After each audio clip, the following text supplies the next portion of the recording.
पद्मविभूषण माननीय श्री पवार साहेबांची जुगलबंदी नुकती शांत राहा आणि शांतता राखा. तुमच्या आमच्या डोळ्याची पार न भिडीलाची आमच्या राजाचा खेळ होतोय. वारीच्या मालगा शरद चंद्रजी पवार साहेब,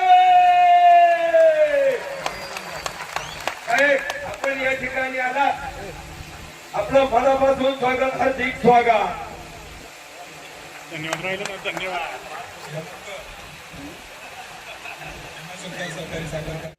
नेते पद्मविभूषण माननीय श्री पवार साहेबांची जुगलबंदी नुकती शांत राहा आणि शांतता राखा. तुमच्या आमच्या डोळ्याची पार